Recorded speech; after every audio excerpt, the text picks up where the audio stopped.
교도소에 들어가는 순간 고성이는 소름이 돋았어요. 여긴 벌받는 곳이 아니라 박진석이 사람을 말려 죽이는 곳이었거든요. 고성이는 처음엔 버텼습니다. 아니, 버티는 척을 했었더라고요. 교도소 안에서도 고성이는 습관처럼 턱을 들고 걸었고 눈을 마주치면 먼저 시선을 꺾지 않으려 했어요. 밖에서는 그게 권력이었으니까요. 그런데 여기서는 그 눈빛이 권력이 아니라 표적이었습니다. 고성이는 자기 이름이 아니라 번호로 불리기 시작하자 얼굴이 순간 굳었는데요. 사모님이라는 호칭이 벗겨지는 건 예상했지만 이렇게 빠르게 사람 취급에서 밀려날 줄은 몰랐던 겁니다. 처음 며칠 고성이는 밥을 제대로 못 삼켰습니다. 맛이 없어서가 아니라 목이 자꾸 막히더라고요. 식판을 들고 줄을 서 있는 동안 고성이는 계속 생각했어요. 밖에선 내가 한마디면 사람이 움직였는데 지금은 내가 움직여야 숨을 쉬네. 그 사실이 고성희의 속을 갉아먹었습니다. 밤에는 더 심했어요. 불이 꺼지고 숨소리만 남고 복도에서 금속 소리가 울리면 고성희는 자동으로 몸이 굳었습니다. 고성희는 그 소리 하나에도 박진석 얼굴이 떠올랐어요.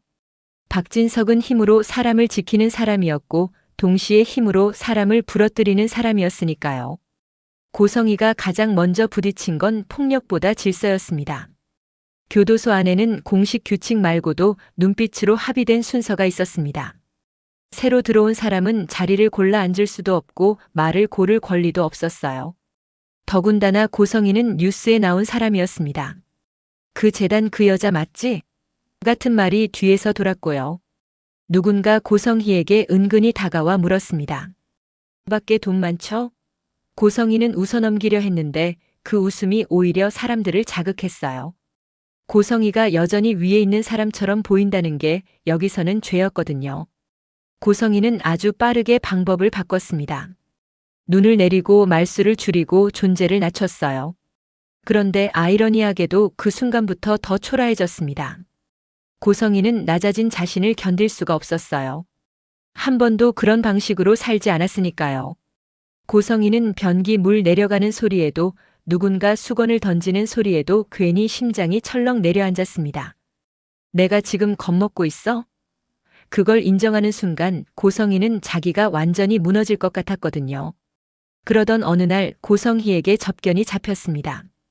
고성희는 순간 숨이 살아났습니다. 밖에서 누가 움직이는지만 알면 아직 방법이 있다고 믿고 싶었던 겁니다. 그런데 접견실에 들어온 사람은 고성희가 기대했던 구해줄 손이 아니었어요. 변호사는 서류를 펼쳐놓고도 고성의 눈을 못 마주쳤고 첫 마디가 이거였습니다. 고성애 씨, 지금은 최대한 조용히 가셔야 합니다. 그 조용이라는 단어가 고성희를 확 찔렀습니다.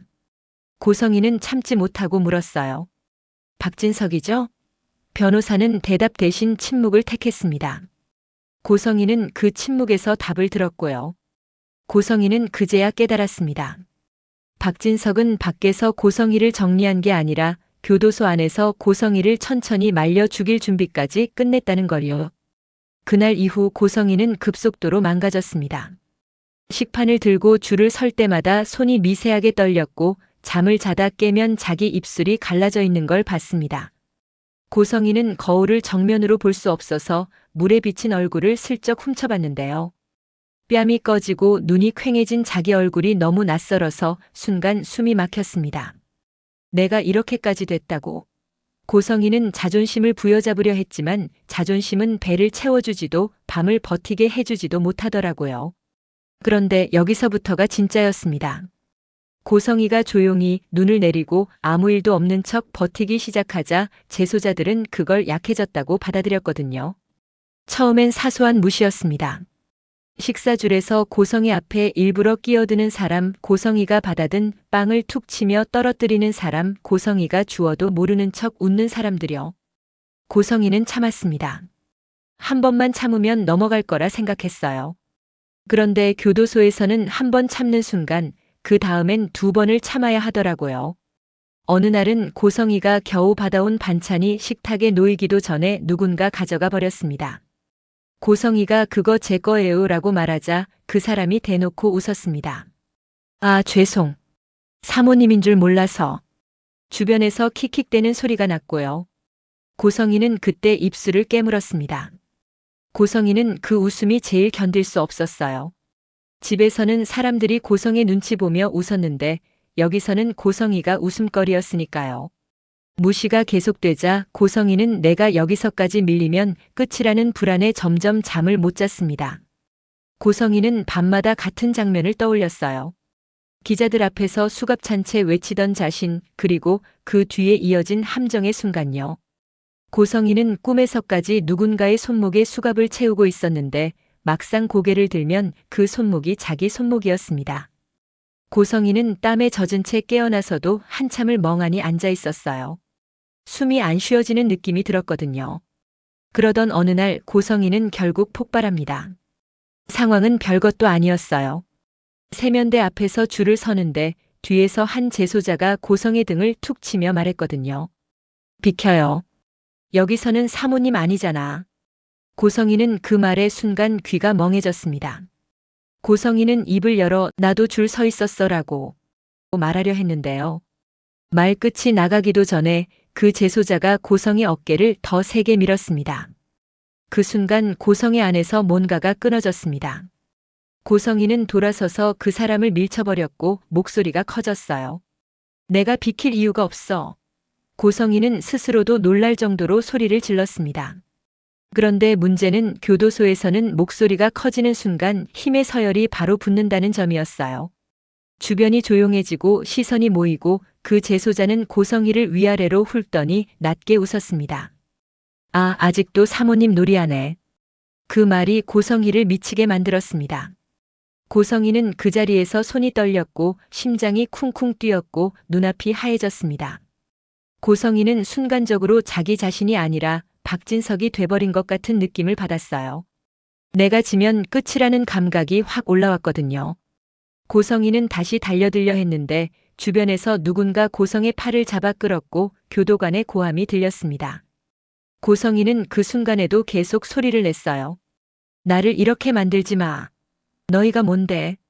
그날 이후 고성이는 완전히 달라졌습니다. 버티자가 아니라 무너져도 상관없다 쪽으로요.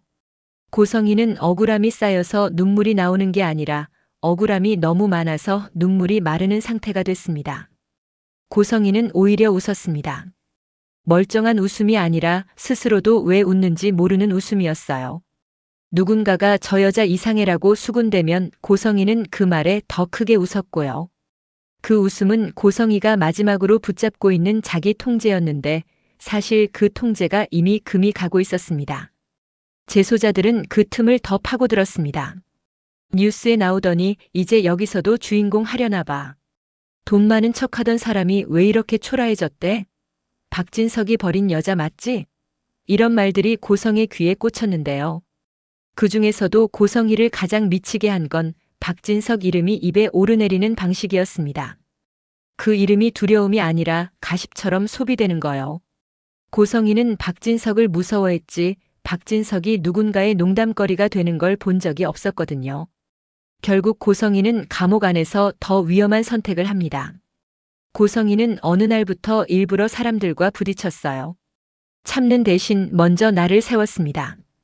식사 자리에서 누군가가 고성의 식판을 건드리면 고성이는 그 손목을 확 잡고 낮게 말했습니다. 다시 한 번만 해봐. 고성이는 교도소 언어를 배우기 시작한 겁니다. 박진석의 집에서는 돈이 언어였고 여기서는 공포가 언어였으니까요. 하지만 고성이가 공포를 흉내낼수록 고성의 자신이 더 빨리 망가졌습니다. 밤이 되면 고성이는 후회했어요. 내가 지금 뭐 하는 거지? 그런데 아침이 되면 다시 악이 올라왔고요. 고성이는 스스로에게도 질렸습니다. 나 진짜 박진석이랑 똑같네. 그 인정이 너무 끔찍해서 고성이는 더 소리를 질러버렸습니다. 조용히 인정하면 자신이 완전히 끝날 것 같았거든요. 고성이를 완전히 무너뜨린 건 여전히 박영나였습니다. 고성이는 몇 번이나 박영나에게 면회 신청을 넣었습니다. 손글씨가 떨려서 다시 쓰고 또 썼고요. 그런데 돌아온 건 거절이었습니다. 사유는 딱딱하게 적혀 있었지만 고성이는 그 종이를 보는 순간 다리가 풀렸습니다. 고성이는 종이를 찢지도 못했어요. 찢는 순간 내가 진짜 버려졌다는 걸 인정하는 것 같아서요. 고성이는 그날 밤 침상 끝에 앉아 한참을 멍하니 있다가 아주 작게 중얼거렸습니다. 영나야, 너도 나를 버렸어? 그 말이 입 밖으로 나오고 나서부터 고성희의 정신은 더 흔들렸습니다. 고성희는 어느 순간부터 박영나가 교도소 복도를 걸어오는 환영을 보기도 했어요. 물론 실제가 아니죠. 그런데 고성희는 그게 환영이라는 걸 알면서도 그 환영에 매달렸습니다. 영나야라고 부르면 아무도 대답하지 않는데요. 그 대답 없는 공기가 고성희를 더 미치게 만들었습니다. 고성희는 내가 지금 사람 없이도 사람을 부르고 있구나라는 사실이 너무 무서웠어요. 밖에서는 더 큰 전쟁이 터지고 있었는데요.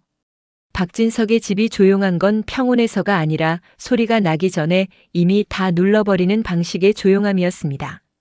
박진석은 고성희를 감옥에 넣고 끝났다고 생각하지 않았어요. 박진석은 오히려 그때부터 남은 것들을 정리하듯 움직였고 그 정리의 끝에는 결국 박성재가 서 있었습니다. 박성재는 이제 아버지 박진석과 말로 싸우는 단계를 지나버렸습니다. 박성재는 회사에서 결제선을 끊고 사람을 흔드는 대신 조용히 자료를 모으기 시작했는데요. 박성재는 박진석이 싫어하는 방식으로 움직였습니다. 감정이 아니라 기록으로요. 박성재는 아버지가 재단과 회사를 오가며 남긴 흔적을 하나씩 끌어올렸습니다. 예전 같으면 박성재도 이런 일을 못했을 거예요. 아버지 이름을 더럽히는 게 결국 자기 이름을 더럽히는 거라고 믿었으니까요. 그런데 지금 박성재는 그 믿음이 깨져버렸습니다. 이지혁이 숨을 고르는 소리, 김다정의 손이 떨리는 순간 이상철이 무너져 앉던 얼굴, 그걸 계속 보면서 박성재는 결론을 내렸거든요. 아버지가 지키는 건 가족이 아니라 본인 권력이라고요. 박성재는 결국 박진석에게 정면으로 말했습니다. 아버지 죄 세상에 알릴 거예요. 박진석은 그 말을 듣고도 표정이 크게 변하지 않았는데요. 대신 눈동자만 아주 느리게 박성재를 훑었습니다.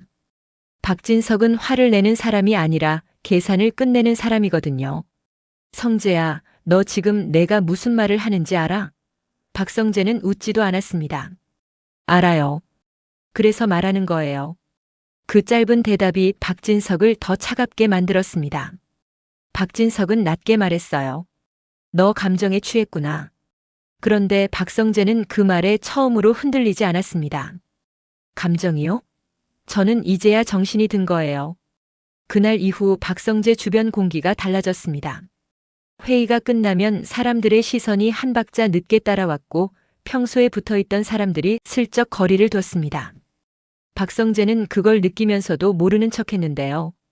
오히려 그게 박성재를 더 확신하게 만들었습니다. 박진석이 이미 박성재를 정리하기 시작했다는 신호였거든요. 박성재는 혼자서는 못한다는 것도 알고 있었습니다.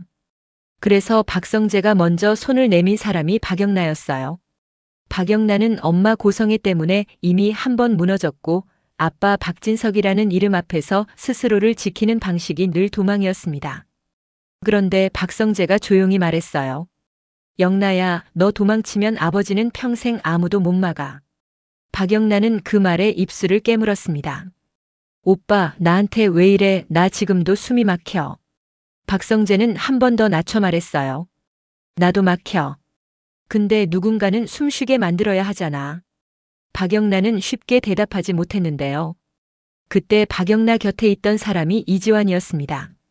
이지환은 말수가 적은 사람인데 그날은 박영나가 울컥해 멈춰 서자 아주 짧게 말했어요. 박영나 씨, 겁나면 같이 해요. 박영나는 그 한마디에 이상하게 눈물이 났습니다. 누구도 결정해라고 밀어붙이지 않으면서도 혼자 두지 않겠다고 말해주는 사람. 박영나는 그런 말을 평생 못 들어봤거든요. 박성재는 박영나에게 부탁했습니다. 아버지가 숨겨둔 공간, 너만 아는 데 있지?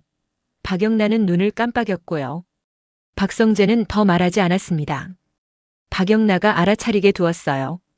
박영나는 결국 낮게 말했죠. 있어, 근데 그걸 열면 진짜로 돌아갈 길이 없을 거야. 박성재는 담담했습니다. 나 돌아갈 마음 없어서 그래. 박진석은 그 움직임을 당연히 눈치챘습니다. 박진석은 박성재를 부르지도 않고 대신 박성재 주변을 먼저 조용히 무너뜨렸는데요. 박성재가 믿던 사람이 하나둘 연락을 피했고 업무 권한이 애매하게 바뀌고 심지어 박성재가 접근할 수 있던 자료들이 보안상 이유로 막혔습니다. 박성재는 그걸 보면서 씁쓸하게 웃었습니다. 아버지답네. 박성재는 그 순간 더 확실해졌습니다. 아버지가 막는 건 박성재가 틀려서가 아니라 박성재가 맞아서라는 걸요. 그래서 박성재는 세상에 알리는 방법을 바꿉니다. 기자한테 던지는 게 아니라 꺼내면 끝까지 가는 사람에게 먼저 넘기기로요. 박성재는 오래전부터 이름만 알고 있던 한 사람에게 연락을 넣었습니다. 박진석과 얽힌 사건들을 다뤄본 적 있는, 그래서 박진석이 가장 싫어하는 타입의 사람. 박성재는 전화를 걸며 손에 땀이 났는데요. 그 땀은 두려움이 아니라 결심이었습니다. 제가 자료를 드릴게요. 대신 이건 제대로 터뜨려야 합니다. 전화를 끊고 나서 박성재는 한동안 그대로 서 있었어요. 자기 인생에서 아버지를 무너뜨리는 선택을 진짜로 해버렸다는 감각이 늦게 밀려왔거든요. 그런데 그 순간 박성재 머릿속에는 한 사람이 계속 떠올랐습니다. 지은호요. 박진석이 정리하려는 다음 대상이 누구인지 박성재는 직감하고 있었거든요. 지은호는 그 시각 병원 복도에서 거의 숨도 못 쉬고 있었습니다. 지은호는 이지혁이 눈을 감고 있는 병실 앞에 서면 마음이 늘 무너졌는데요. 이지혁은 여전히 입버릇처럼 말했습니다. 나 어차피 죽을 거야. 그 말이 단순한 체념이 아니라 사람들을 밀어내기 위한 칼처럼 들렸습니다. 김다정은 그 말을 들을 때마다 웃는 척하다가 결국 눈물로 무너졌고 이상철은 더 고지식하게 굳어버렸어요. 그런 말 다시는 하지 마라. 이상철이 그렇게 말해도 이지혁은 고개를 돌렸습니다. 이지혁은 가족이 무너지는 걸 보는 게 가장 약점이라면서도 이상하게도 그 약점을 일부러 밟아버리는 사람처럼 굴었거든요. 내가 살면 너희가 더 무너질 거야 같은 마음이 이지혁 안에 있는 것처럼요. 그런데 이지혁이 그렇게 말할수록 김다정과 지은호는 더 조용히 움직였습니다. 이지혁 몰래 정말 뒤에서요. 김다정은 담당 코디네이터를 붙잡고 물었습니다. 지금 우리가 할 수 있는 건 뭐예요? 기다리기만 해야 해요? 지은호는 옆에서 손을 꽉 쥔 채로 한마디도 안 했는데요. 지은호는 말하면 울 것 같아서요. 코디네이터는 조심스럽게 절차와 가능성을 설명했고 김다정은 그 설명을 들으면서도 계속 같은 질문만 반복했습니다. 그럼 지금 당장이라도 우리가 할 수 있는 일이 있나요? 김다정은 원래 남 앞에서 이렇게 매달리는 사람이 아니었는데요. 아들 문제 앞에서는 품위 같은 게 다 사라지더라고요. 이상철도 변했습니다. 이상철은 말로는 단단한 척했지만 어느 순간부터는 병원 복도에서 혼자 전화를 붙잡고 있었습니다. 혹시 방법이 더 없습니까?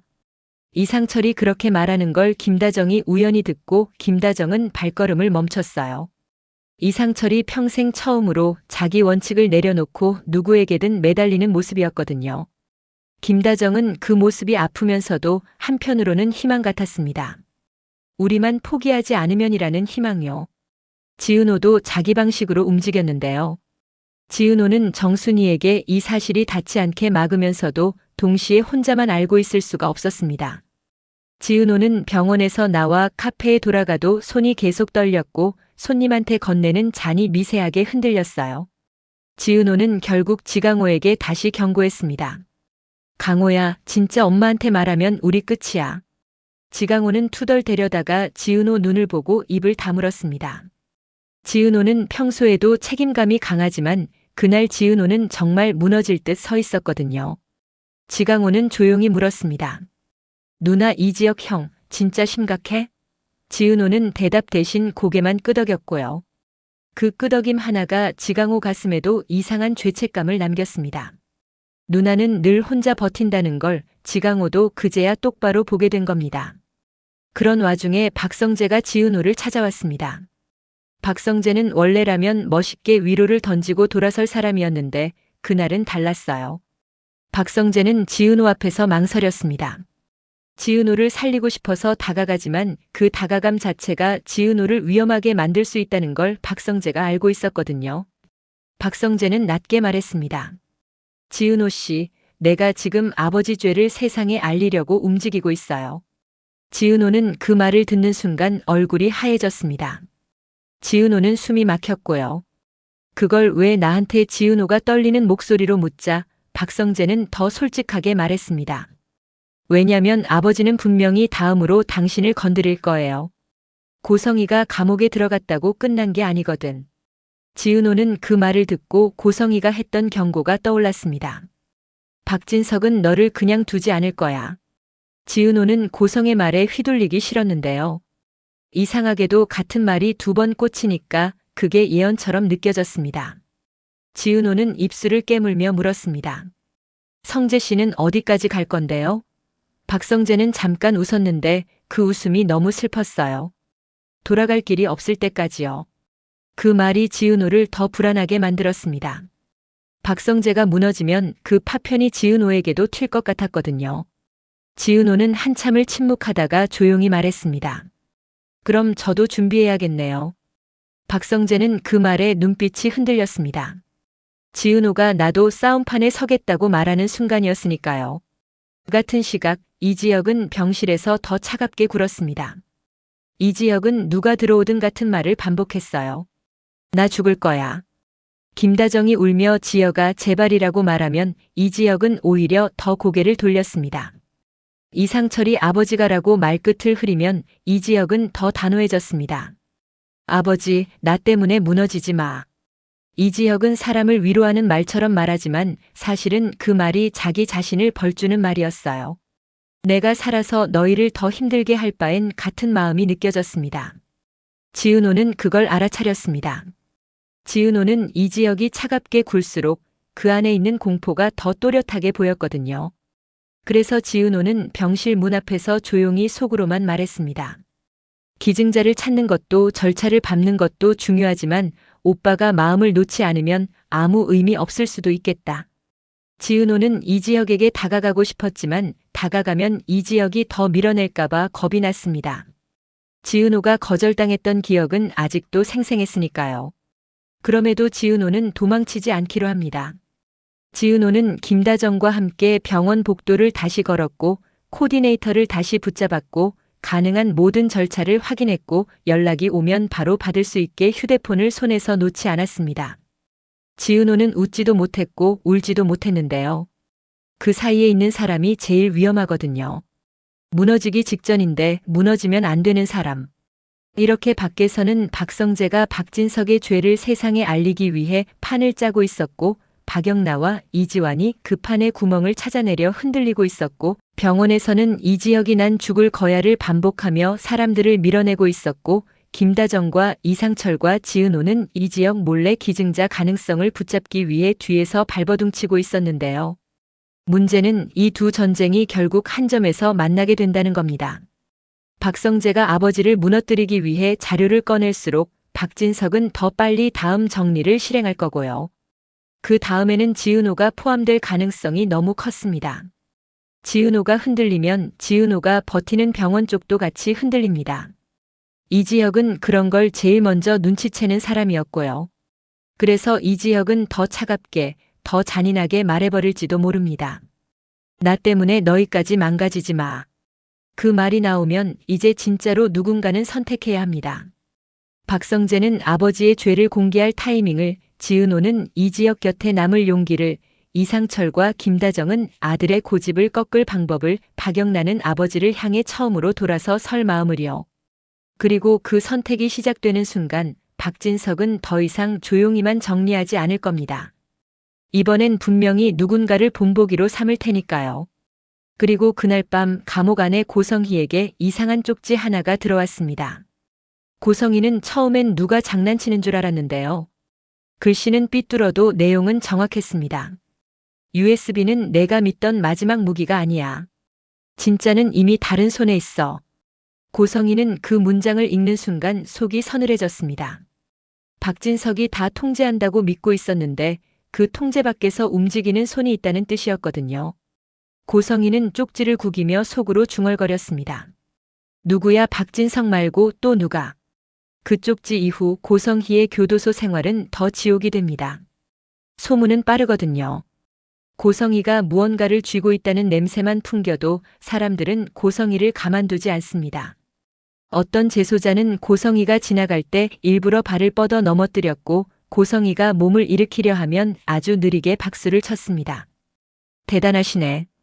넘어져도 품위가 있네. 그런 말이 들리면 고성이는 머리가 새하얘졌어요. 그리고 고성이는 점점 현실과 모멸감의 경계를 놓치기 시작했습니다. 결정적인 사건은 빨래 순번에서 터졌습니다. 고성이가 자기 순번대로 움직이려 했는데 누군가가 고성의 앞을 가로막고 말했어요. 여기서는 당신이 우리보다 아래야. 고성이는 잠깐 숨을 고르며 규칙대로 하자고 말했는데요. 상대는 고성의 옷깃을 잡고 끌어당겼습니다. 고성이는 그 순간 참았던 공포가 한꺼번에 올라왔고 입이 먼저 움직였습니다. 나 건드리면 밖에서 다 죽어. 그 말이 끝나자마자 고성이는 자기 말에 자기가 놀랐어요. 밖이 어디 있습니까? 고성이는 이미 밖에서 정리된 사람인데요. 그런데 그 허세가 더 비참함을 불렀습니다. 상대는 웃으며 말했어요. 박진석이? 내가 아직도 박진석 이름으로 살려고 해? 그리고 그 웃음이 고성이를 완전히 뒤집어 놓았습니다. 고성이는 그 자리에서 정말로 미쳐 돌아버렸습니다. 고성이는 머리끝까지 열이 올라와서 스스로가 무슨 말을 하는지도 모르고 소리를 질렀어요. 박진석 이름 함부로 부르지 마. 너희가 뭘 알아? 고성이는 울면서 웃고 웃으면서 울었습니다. 고성이는 팔을 휘두르다가 교도관에게 제지당했는데요. 그 순간에도 고성이는 계속 말했습니다. 나 혼자 한 거 아니야. 나 혼자 아니야. 그 말은 사실 고성이가 기자들 앞에서 외치던 말과 똑같았어요. 고성이는 그날의 자신으로 다시 돌아가 버린 겁니다. 수갑을 찬 채 다 저 사람들 때문이라 외치던 그 순간으로요. 그리고 그 되돌아감은 고성희의 정신을 더 갈기갈기 찢었습니다. 고성희는 결국 징벌성 처분을 받았고 며칠 동안 더 좁고 더 차가운 공간에서 혼자 버텨야 했습니다. 고성희는 그곳에서 시간이 얼마나 갔는지도 모르게 멍해졌고요. 고성희는 스스로에게 계속 물었습니다. 내가 지금 벌 받는 건가 아니면 박진석이 내게 주는 형벌인가? 그 사이 밖에서는 박영나가 결국 움직입니다. 박영나는 고성희를 미워하면서도 고성희가 완전히 망가져버리면 자기 마음이 평생 찢길 걸 알았거든요. 박영나는 이지환에게 낮게 말했어요. 나 면회 갈래. 이지환은 말없이 고개를 끄덕였고요. 이지환은 그 결정이 박영나를 더 위험하게 만들 수 있다는 걸 알면서도 박영나가 후회하는 얼굴을 보는 게 더 싫었습니다. 박영나가 면회실에서 고성희를 마주하는 순간 박영나는 숨이 막혔습니다. 고성희는 예전의 고성희가 아니었어요. 눈빛이 흐트러졌고 손이 미세하게 떨렸고 말투도 자꾸 끊겼습니다. 박영나가 엄마라고 부르자 고성희는 순간 웃었는데요. 그 웃음이 너무 이상해서 박영나가 더 겁을 먹었습니다. 고성희는 애써 단단해 보이려 했지만 입꼬리가 경련처럼 떨렸어요. 고성희는 낮게 말했어요. 영나야, 너는 여기 오면 안 됐어. 박영나는 그 말이 더 잔인하게 들렸습니다. 오지 말라는 말이 아니라 오면 너도 망가진다는 말 같았거든요. 박영나는 결국 울컥하며 물었습니다. 엄마, 왜 이렇게까지 했어? 왜 나까지 끌고 들어가? 고성희는 대답을 하려다가 갑자기 눈빛이 흔들렸습니다. 고성의 머릿속에는 교도소에서 들었던 조롱과 박진석의 메모 그리고 재소자들의 웃음이 한꺼번에 터져 나오는 중이었거든요. 고성희는 결국 말이 엉켜버렸어요. 나도 살려고 근데 다 나만. 고성희는 문장을 끝내지 못하고 갑자기 손으로 자기 머리를 쥐었습니다. 마치 머릿속 소리를 잡아내려는 사람처럼요. 박영나는 그 모습을 보고 몸이 굳었습니다. 고성희가 약해진 엄마가 아니라 부서진 사람으로 보였거든요. 박영나는 그 자리에서 결심합니다. 고성희를 구하겠다는 결심이 아니라 박진석을 막아야 한다는 결심이었어요. 박영나는 면회가 끝나자마자 박성재에게 연락했습니다. 오빠, 우리 아빠 엄마를 감옥 안에서도 죽이고 있어. 박성재는 그 말을 듣고 손에 힘이 들어갔습니다. 박성재는 박진석이 이런 방식까지 쓸 수 있다는 걸 머리로는 알고 있었는데요. 실제로 고성희가 망가진 모습을 박영나 입으로 듣는 순간 더 이상 뒤로 못 물러나겠더라고요.